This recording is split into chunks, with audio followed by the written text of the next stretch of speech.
everybody. Um, and I'm also going to put this poll in chat. Um,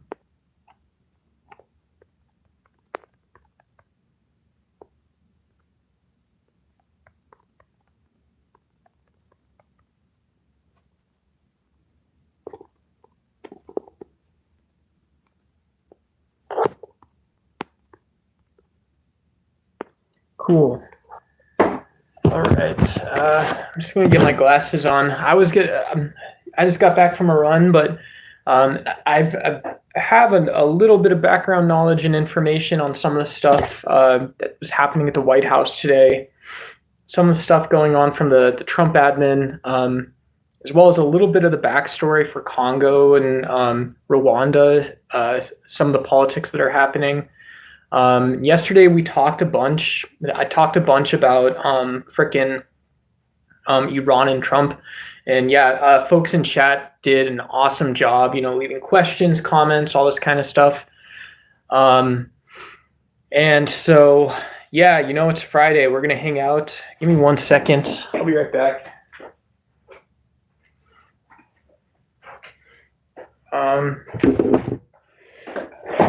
Yeah, there we go. There we go. Yeah, and so that was the first sort of big deal of the day. Is that there's a new peace treaty, and so for people in the know, um, Congo as well as Rwanda have been in a sort of conflict that's been boiling over, and started to cause like more serious tensions. There's been sort of these lingering issues, and I think people, when you think of like an entrenched conflict zone, you see problems that are sort of like new problems, right? Um, yeah. Um, and so, it's a big deal to have. We had, Qatar is one of these countries that does a lot of brokering of these types of peace deals. So you had international recognition of some of the procedures and processes and stuff that are going on. Um, but yeah, if you drop in, come say hi in chat. If you guys want to talk about like fitness or something kind of chill, I'm down to do that. I've got my 2 pound hand weights here. Kind of funny. But yeah, we can do that. We can do politics. I really wanted to do something like I can just do it, right? But like I really wanted to do something that's more on topic of like how did Congo and Rwanda get into a conflict in the first place?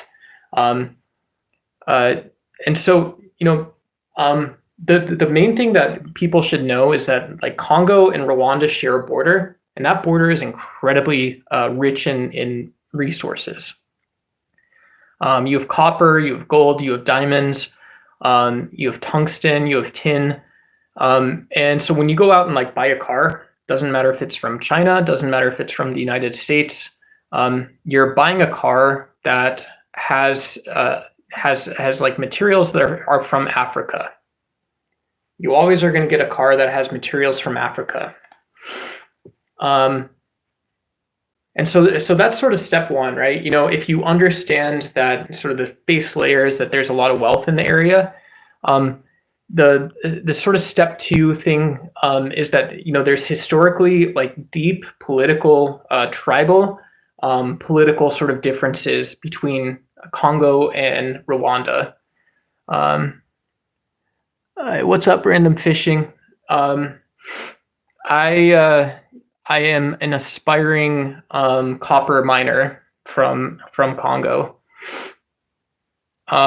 Yeah, and this is one of the crazy parts too, right? Good question, random fishing. Right now I'm doing fitness, right? In the U.S., but um, if you picture this sort of like great sprawl that sits between Congo and Rwanda, you would think that like in the United States, right, you have these multinational conglomerates that come in and they bring in like the wheelbarrows and the big sort of rock crushers and stuff like this, extracting machines, and everybody freaking everybody's a freaking miner or whatever it is.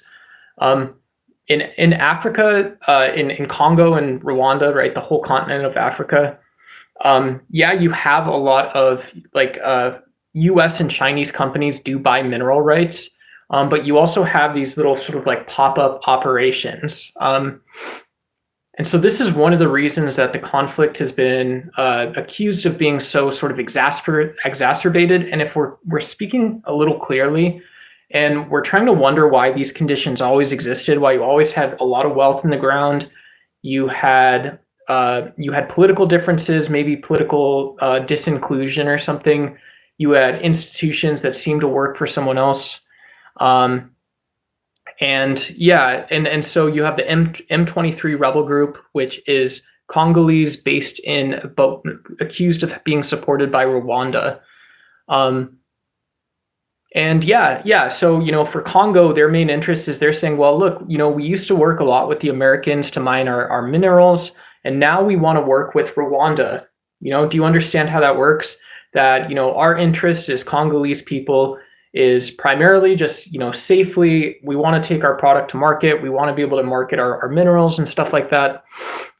And this M23 group is saying, well, look, you haven't represented the Tutsi tribal people. You've never done that. You said you were going to, and then you didn't. You lied to us. And this was a really stupid thing to do from our perspective. Show us your fridge. Gym and fridge, baby. You guys want to see what's in my fridge? We're going to power through it, guys.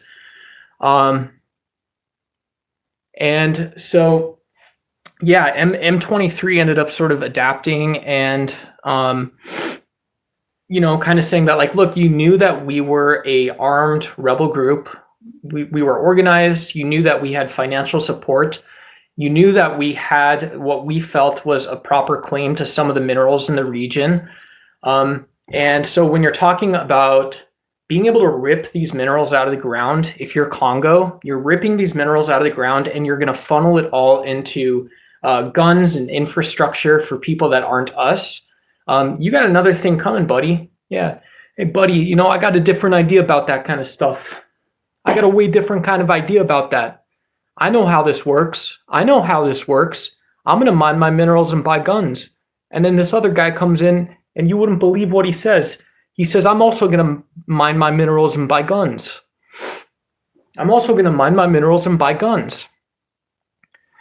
And yeah, so this conflict's been going on since about 2009. There was a civil war, and then this is 15 years ago. So if I think back, I was in college at the time.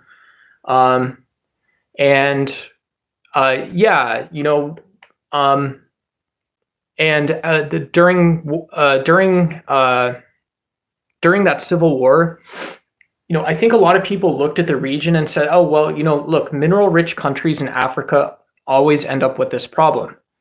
You always have the same problem because you guys are so new to having sovereign control of your state. You guys are so new to having, you guys are so new to sort of managing political differences within your state. There's all this outside pressure that's coming in, international pressure, all important stuff. And yeah, so people in Africa, in Congo or Rwanda might say, well, you guys are kind of crazy because on the one hand, we understand Rwandan and Congolese politics. We understand the inclusion of tribal ownership claims and inclusion claims. We have some ideas about this. And my problem is that when you have Chinese and US pressure to get the minerals out of the ground as fast as possible, as much as possible, and you want everything sort of buttoned up in this corporate way, that starts looking against almost like it's a little bit colonial. It's very exploitative. And it doesn't give us the time and the resources we would need to resolve our conflicts internally. But this is the kicker. Is if you're from Rwanda and you're looking at Congo, you're also saying, yeah, but that place is really screwed up. That place is super fucked up, dude. That's kind of fucked up.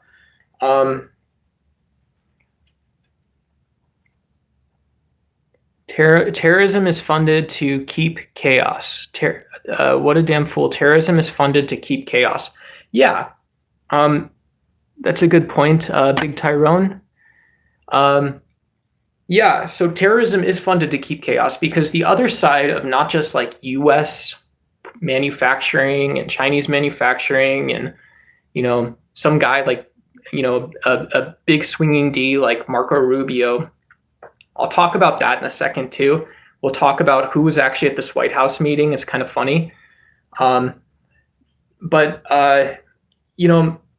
Terrorism, if you're in Rwanda, you're saying, well, look, what the Congolese government has done is, my people that I don't want to support, my people, you guys are funding security forces and armed forces to keep control of the minerals, and I don't know when we're going to see them again. So yeah, we also have problems. But again, we understand them a little better. Maybe we don't understand them enough, and so the best outcome in complexity. Can you guys manage complexity, chat? Let me know.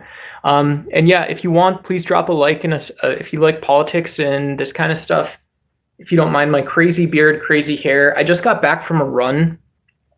So if you guys have been making fun of me, no offense, you guys can make fun of me. That's cool. But I just got back from a run in 100-degree temperatures, 100 plus, 5 miles. 5 miles. I did a couple 80% efforts. You guys know what that's like. But yeah, can you guys manage complexity? That's a great question for chat today. Happy Friday, by the way. I hope you guys are all in the same good mood that I'm in. But yeah, this is such an opportunity for us. As I'm a small channel, you guys, my subscribers, my audience, as you guys are hopping on this ship, you guys are hopping in daddy's backpack, and you guys are going to push me and tell me stuff I don't know too right now. This is such an opportunity to learn about complexity in politics, especially in geopolitics. If any of you folks are from the US like I am, it's like, look, I can go to Dearborn, Michigan, and Dearborn, Michigan, even though it's maybe different from the rest of the United States, is not as different as Congo and Rwanda is from the United States. Like, I've been to LA, right? I've been to Sacramento. I've been to Davis. I've had, all these places, all this stuff, right? And you can go anywhere in the United States and you see stuff you're familiar with. You have cultural commonalities with everybody there. And so it's so tempting when we think of Donald Trump bringing what the hell, honestly, dude, what is Qatar doing at this meeting? Why, when I see these random countries that I don't know anything about, why do you have these international people dealing with Congolese and Rwandan politics now? What, bro? I'm tripping. I'm going to trip. And so when managing complexity is really important, because my sort of temptation, like if I'm just me and, I'm not very buff right now. But, I can do total, Jeff Dahmer sort of, stereotypical nerdy white dude. I don't like doing that kind of stuff, but I can do a couple Jeff Dahmer, duck reps with the complexity here. And I sort of just want to say, well, isn't this all a cultural issue? What's up, Night Driven 420? I see you, bro. I see you. Not the fridge freezer. Show us your fridge. Show us your fridge. Am I supposed to be cold, cool, calm, collected? I don't know what that is.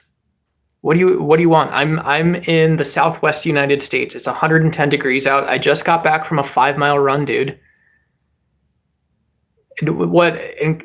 Honestly, guys, I don't mean to be disrespectful to chat because I wanted to talk about geopolitics, but dude, ask a common question. Stand up. Do I work for you? You want this? I don't work for you, dude. I don't need to stand up. Show us your fucking fridge, dude. I'm in Arizona. I'm not going to be, whatever. If you have some issue with this, whatever, man. Yeah. If I don't know if you live in a hot place, chat, if you guys live someplace hot, Wiggles probably knows more than I do. We could probably party a little bit on this. I'm just guessing, Wiggles. But yeah, if you guys live someplace hot, when you work out outside, and this probably isn't like mining copper or tin and having a dirty, hard job going into chemicals and stuff like this, And then on top of all that, you have to securitize around that your little tiny mining pit. And this is why Congo and Rwanda say, well, yeah, we need international support. You guys should be giving us equipment so we can do this ourselves, so we can rent it, we can lease it, not do too much rent-seeking behavior. And also, it's going to be the case that some people go out and buy, AK-47s for $40 on the black market, maybe $200, as the sort of temperature heats up. And you're going to have guys with AK-47s coming around trying to take stuff. And this is usually, sometimes it's as simple as an economic opportunity. It's pirating. It's gang. It's like a gang affiliation, gang, whatever that is. Some other times it is, that's like political. That's what M23 is a political group. I want to see what food you have in your fridge. I got ketchup in my fridge, bro. I got ketchup in the fridge. What's up, dog? What's up, dog?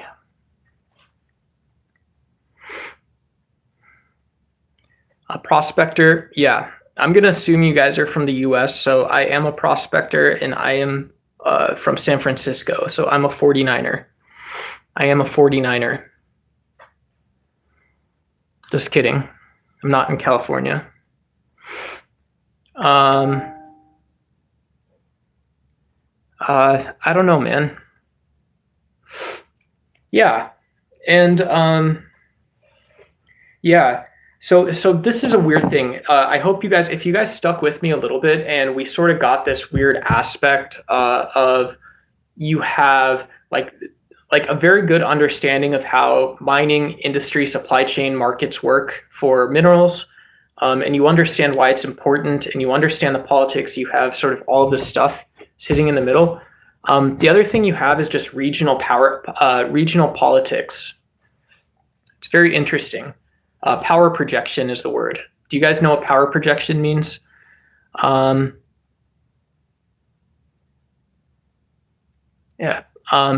Do you guys know what power projection means in geopolitics? This obviously isn't like a class. I will put my glasses on, if you guys want me to look like a smart guy. These are fake glasses I got for a costume a while back. I do like them.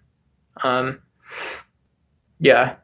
And so here's a sort of hard part of power politics is if we go back to 2009, this is 15 years before Congo and Rwanda even considered going to the White House to talk to Donald Trump.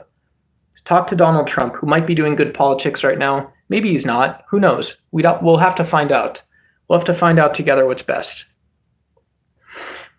And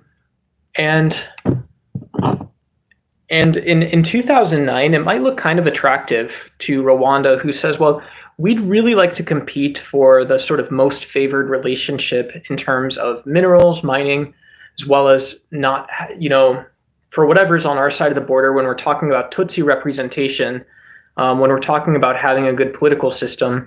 Rwanda wants to be, and maybe needs to be for security reasons, sort of in that conversation. And we understand a lot of stuff. We understand about doing business internationally, whatever. We understand a lot. And in 2009, Congo might be doing sort of the same thing, saying like, look, we just need to be able to get this first step up. And if our parliament system or something, whatever our parliament, they tell us that we are supposed to, we're supposed to, kind of represent the best interest of everyone. Who is the governor of Arizona? It's not Doug Ducey anymore. I don't know. Hello, Kato. Can you be my gay boyfriend, please? No, I don't have a boyfriend. I don't have a boyfriend. I'm also not gay. But cool though. I feel like you're in the kitchen. Yeah. No, I am probably in the kitchen. Um, Only Americans can be trusted with the world's resources. We're not quite there yet. This was the next part of my story. If you guys want to do that, is yeah, power projection. And so Congo would say like, look, if we just maybe we push out this whatever it is, the CNDP, the group that later became the M23 rebels, and if we just say that like these are general Congolese resources, you're not going to get any special treatment. You might feel like you're being treated unfairly sometimes, but ultimately you're an armed rebel group who is abusing human rights, and so you can't say that you are the representatives of the Tutsi people. And what Congo gets out of this for this very ugly story, without a lot of nuance too, right? Not, we talk about managing complexity. We lost our ability to do that. But sorry, bro. Yeah, see, now you got somebody speaking truth to you in chat. Now you got somebody speaking truth to you a little bit. Yeah. Yeah. And so Congo would say that, like, look, we're going to, if we can build an army that's very much Congolese, and we can figure out the right mechanisms in like a parliamentary system, an elected democracy, and we can do enough to sort of balance Congolese interests with everyone else putting outside influence on us, then this is going to give us influence to therefore in the future reduce that sort of outside pressure a little bit. And if you're Rwanda, like, again, we're talking about, you've got a tarp, like one of those blue tarps from Home Depot or Lowe's, and like a pump and a guy with an AK-47. That's one mineral mining operation. And then you have equipment being leased for $500,000 a month, with, maybe 100 Congolese people and maybe 50 expats, and state security, and that's another mining operation or something, whatever. And so this is what you're actually arguing about. That's the complexity. And so your Congo or your Rwanda watching this, and Congo has already said, we're going to try it our way. We're going to try and tamp it in a little bit. And dodging the fridge. I don't know what a fridge is. What is a fridge? Can you clarify for me, bro? Where are the children? That's just very strange. Very strange. Very strange. A refrigerator. Do you know where refrigerators are made? If you're in the United States, refrigeration and a lot of HVAC stuff is made in the northern Mexican border.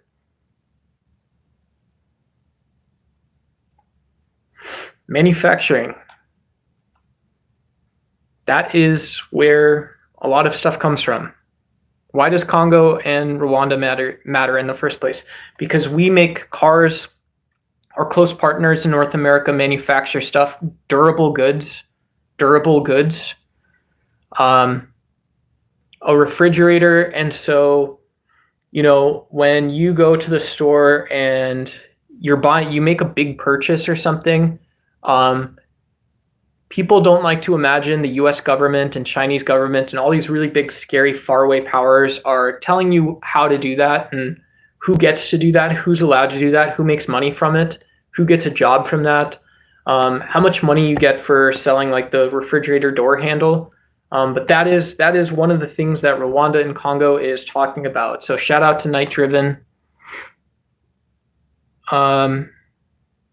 Yeah, and a lot of people do also ask where refrigerators come from. A lot of people ask where refrigerators come from. That's exactly what I just said. In duck language, to split the difference, bro or person. I don't care what you're looking at, dude. I don't care what you're actually trying to get into. I don't give a shit. What? Do you want me to be a scary guy, right? Of what? Like, I'm obviously anyone can hang out. I want to talk about politics and stuff.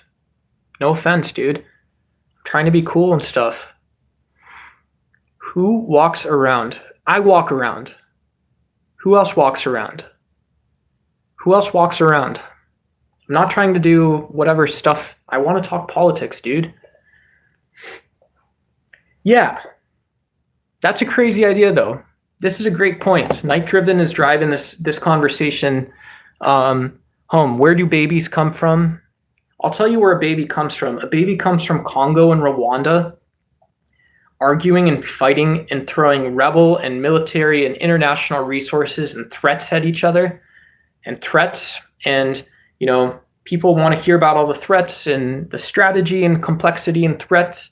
And what happens is eventually some really smart guy in both Rwanda and Congo realizes that, look, Mexico doesn't give a shit where the chip for your refrigerator or whatever else comes from. Ta-da! They don't care if they got it from China, from Congo, from wherever. They don't care if China just makes the darn thing and sells it to their partners. They can go sell it in Russia or Iran or a lot of places in Asia, whatever. It doesn't matter. It doesn't matter. They can sell it in China. You have a global market. You have a global market. That is what smart, scary people are telling you to go mine this, go mine that copper, boy. Go mine that copper. You guys want to see me be real mean? Go mine that copper, boy. Yeah, you Congolese, you got to go mine that copper, because what I'm going to do with it, what I'm going to do with this after this, what I'm going to do with it after this is I'm going to go to a global market. Do you understand me? A global market. Global market.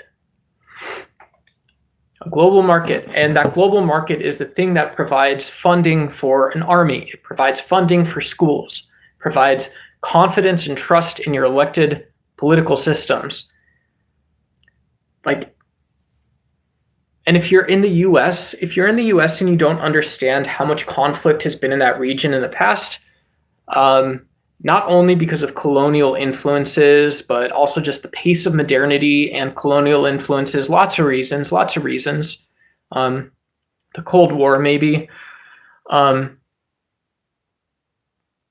But this is if you don't understand that stuff, if you're in the Southwest or Northeast United States and you saw one rebel group who you just couldn't stop, you would be like, this is crazy. My country is in civil war.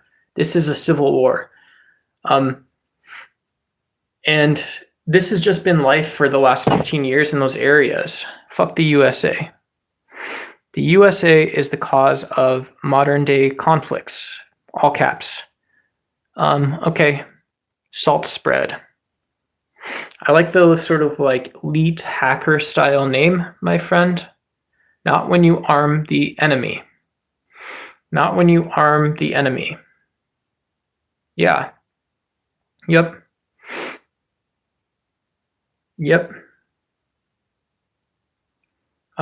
This is why complexity matters. And salt spread, I wish I had a call-in link or something.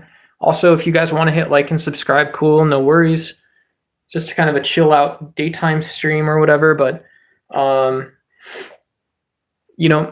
this is why it matters to be able to have something complex or whatever the heck it is, or not, very small sort of understanding of stuff. Because if you are talking about the USA being the bad guys because they armed the enemy, you obviously just came in and didn't hear any of the stuff that we were talking about before. You can disagree with the stuff I said, and you can still say the USA is the bad guy. You can still say the USA is the bad guy, all the way down, all the way up, all this other stuff, all the way down, all the way up. Who knows? Shelly. It's a funny joke.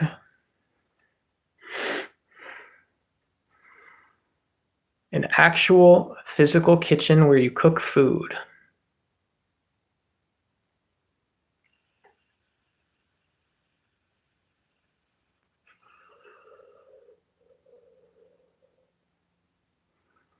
Yeah, I'm too lazy to do that right now.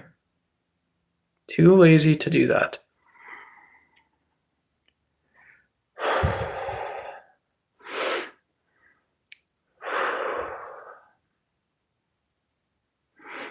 I think this is what I've seen other people do on these mobile streams, is they just sit here and don't talk. Is Trump a king? Yeah, good question. So let's look at this Africa deal, and then we can talk about Ukraine. I'll share if I have an opinion from theory or something. Is Trump a king? So the sort of core thesis of this Rwandan and Congolese deal is that you get international money in. The sort of latent undertone is that Qatar, who's often seen as somewhat neutral, maybe a little leaning towards Western interests, but fairly neutral, sort of, they're an effective mediator between the rest and the West, because they do have like sort of neutral politics and economics. They've maintained that position fairly well. There's a U.S. Air Force base in Qatar. But other than that, other than this U.S. outside influence, they're just Qataris, right?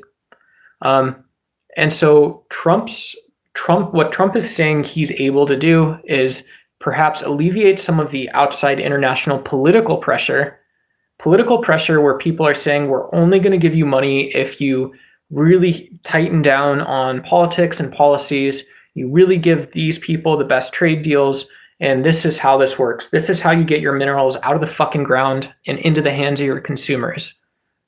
That's a really mean thing to say, right?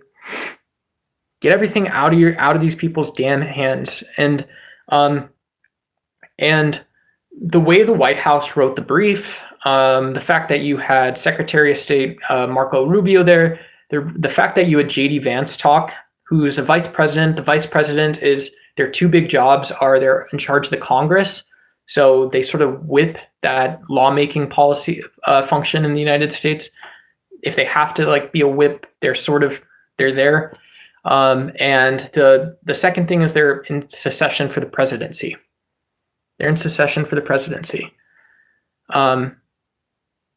And so the sort of thing that, the sort of way that Trump is like a king in this sense, is that, I'm going to change this poll. The way that Trump is like a king in this sense is that he's almost brokering international parties to alleviate some of the stress, to resolve the conflict.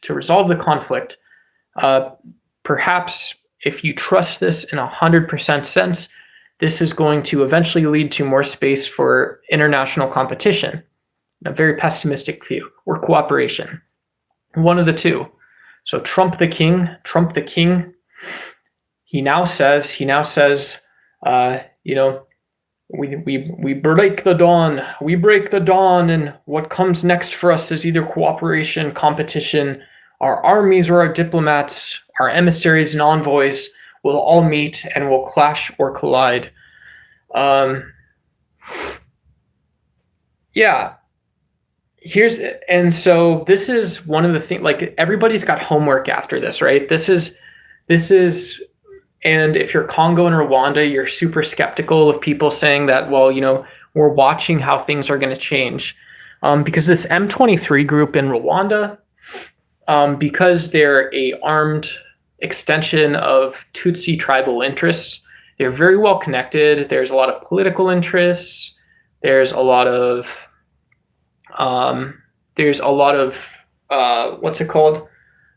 economic ties. So you've got big companies and stuff that apparently have ties to the political leadership. They might have like religious ties, and you also just have a lot of like young men aggression, getting paid, having a job by pirating minerals and stuff like that. And maybe they're more organized than some people think. It was 2017. They took this really big city called Goma, which is very important for mining the minerals. 2017 that happened. Yeah, in Rwanda, if you're in Rwanda, you're actually these guys. if you're actually these guys in Rwanda, the main thing that you're looking at is like you're saying like, well, this is a Congolese group, right? M23 is in Congo and I'm in Rwanda. And so if I think about M23, the Congolese group, if I think about M23 and the Congolese group, obviously, yeah, I can't totally deny that, there's some Rwandan stuff going on, but you got to ask why doesn't everyone in Congo or everyone in other countries have this armed group that's trying to cause a ruckus, cause some problems? Why doesn't everybody have this problem? And if you are Rwanda and Congo and all this other stuff, if you're Rwandan and Congolese, and maybe your main thing is saying that, like, well, yeah, we're going to try this peace broker deal. I think we're going to try it out. We're going to try this peace broker deal. We're going to try this peace broker deal.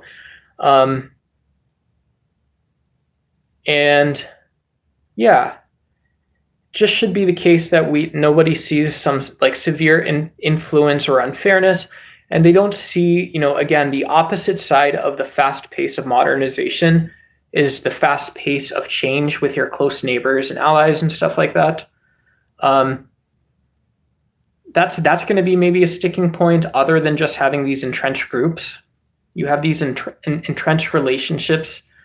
Congo's probably talking about like, well, look, the Congolese army since the Civil War has been pretty good. They've had a pretty good record, good enough, and we've shown that it's fairly controlled. So you can diplomatically talk about why Congolese armed forces are going to be anywhere.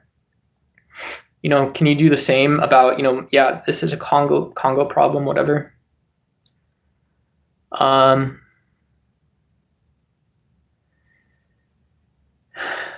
Yeah. But you had the foreign ministers there.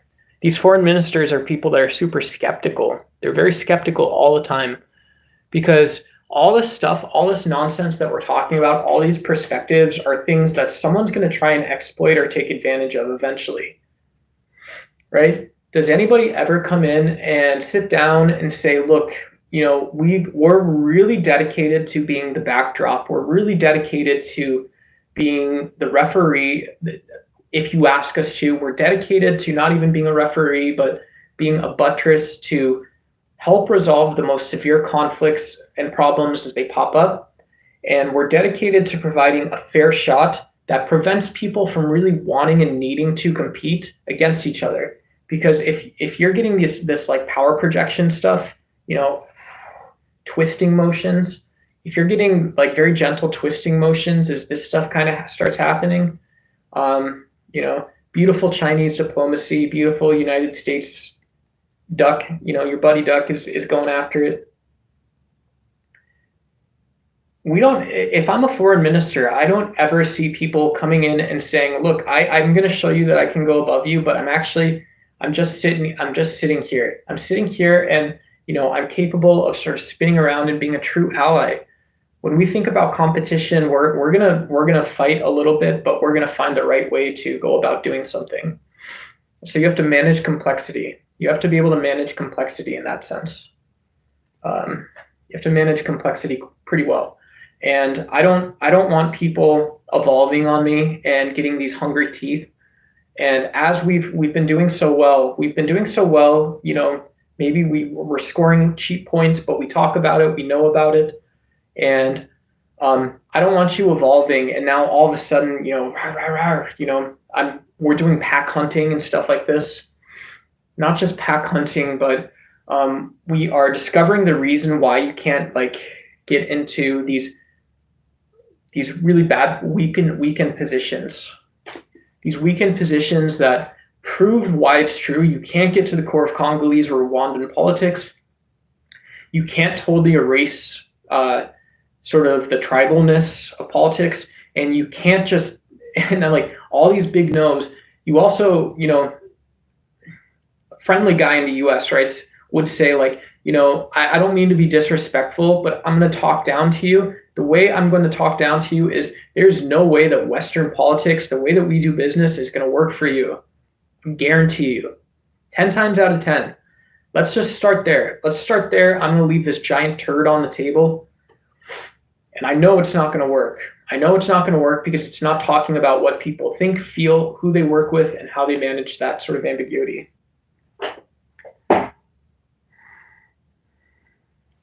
What up, Vide?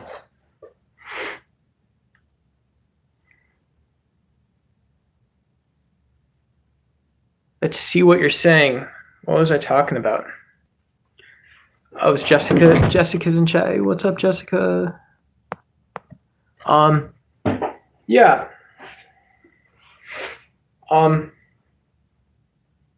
And so someone asked earlier if Trump's a king, and that's why, if Trump has this fealty around the world, and that's how he was able to have foreign ministers of African country and very well-respected diplomatic envoys, observers from multiple countries come and broker a peace deal, which is building on another deal from April 25th, which was a statement of principles from Congo and Rwanda. And that's one answer. That's one answer is if Trump and his administration know that you cannot just force Western peace, you can't force democratic peace, you can't force anything else. The best you might be able to do is alleviate pressure and get people to think about how they're acting toward one another. And yeah, the justice component is, while you have this very fragile and contingency peace deal, how do you move to the next step? I hope this is clear and it makes sense. It's someone else's part of the world, right? So I'm not an expert on this, but do you guys in chat, do you guys know what a contingency is? Do you guys know what it means for something to be contingent? It's like sort of like an if then or if and only if statement. And so I think people that are onlookers and looking for an explanation, maybe some justice for people who have been harmed by this conflict. And this also means why you seem to have such a violent group in M23 that 15 years after a civil war, and 12 years or whatever it is after not being included in politics, you still have extremists committing terror acts and hostilities and campaigns against civilians. People that want this justice and more complexity, you see, this is based on China and the US and other people being able to manage business with one another. Nobody getting out of line too much. So is Trump a king and does he have fealty? Well, he's got this complex situation to manage at least. If Trump does one thing really well here, it will be being able to support the US's side of the deal. It will be able to represent the US's position that there is a better opportunity for there not to be fighting in Rwanda and Congo.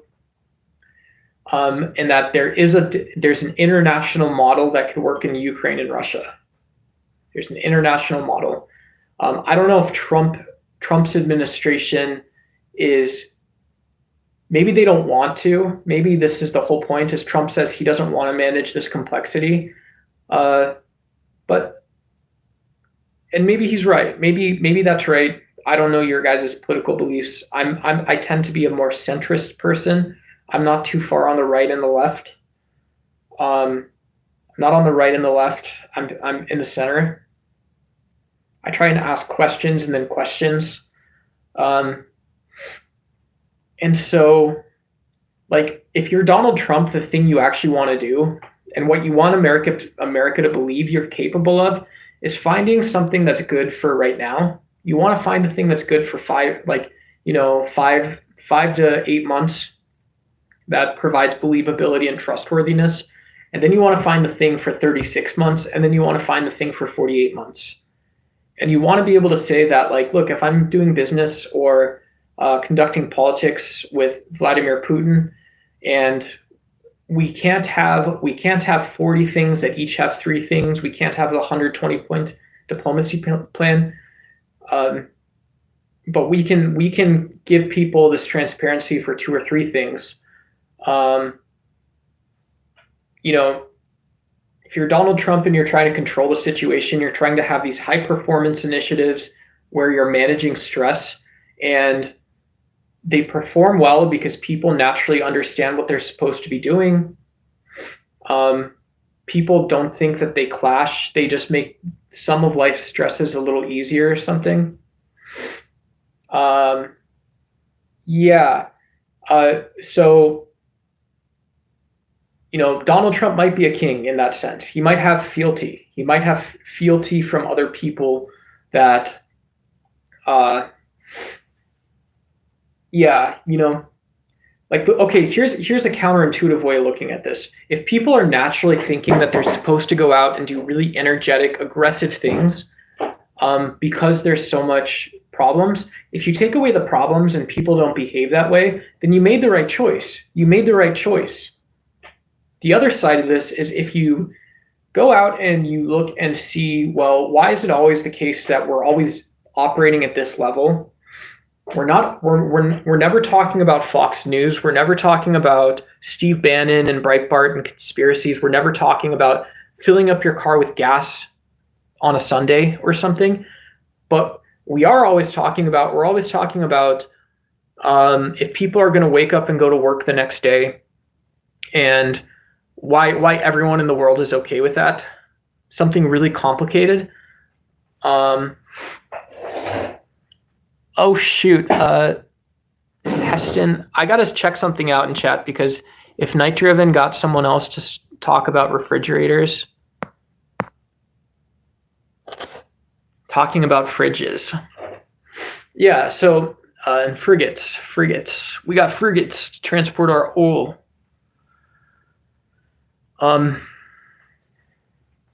Yeah.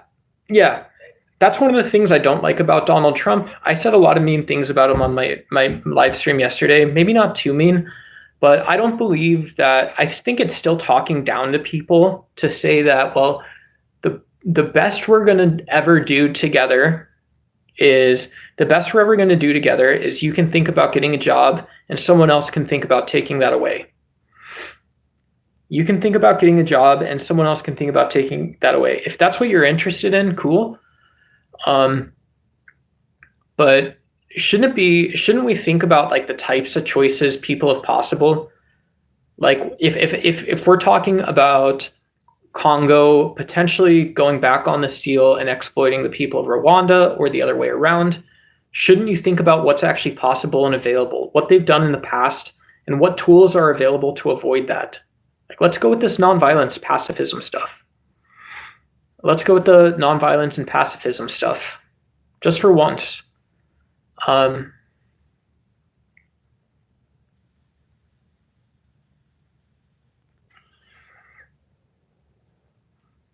Do I have a Liver King thing in the chat? Did you guys want to talk about anything else today? I might sign off early because, yeah, I don't know. Whatever. I don't have any more fridge talk. No offense, dude.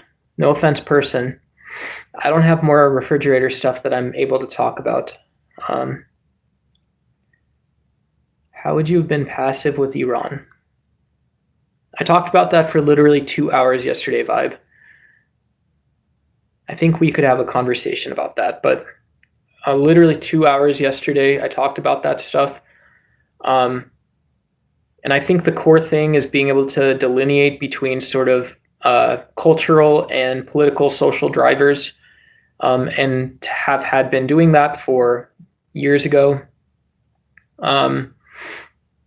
And really building aggression and competition like every state does. If you have to have those levers, you build those around the things that you're allowed to talk about. Why can't you get to that sort of trustworthy platform where it's not good for anyone? It's not good for anyone. The past resembles the future, and there's always gas pedals and brakes, and even the harsher edges of U.S.-Israeli diplomacy, which are really violent, are all this other stuff. Yeah. No offense, Vibe. Sorry, that's my bad, dude. I was very rude to you as well. Very rude and mean to you as well. I got a stink bag on me, I think. I got a stinko bag. Yeah, I'm gonna crash out, guys. This is my first crash out on YouTube mobile streaming, but thank you for joining. Do like and subscribe. I appreciate anyone who hung out, stuck around. I'll try and do maybe something longer format. Vibe, I like and love you as well. Yeah. And yeah, I am looking forward to, hopefully another 2 hour chat or something in the future. Maybe more politics. Maybe I'm a little too gruff, a little too desert right now. A little too desert. Does America get sanctions? Sanctions or meme danctions? America has sanctions when people sanction us. Yeah. That could definitely happen. It could definitely happen. Maybe not with Donald Trump as president. Maybe not with Donald Trump being the one who does the sanctions. Also very much could. I don't know. I don't feel represented.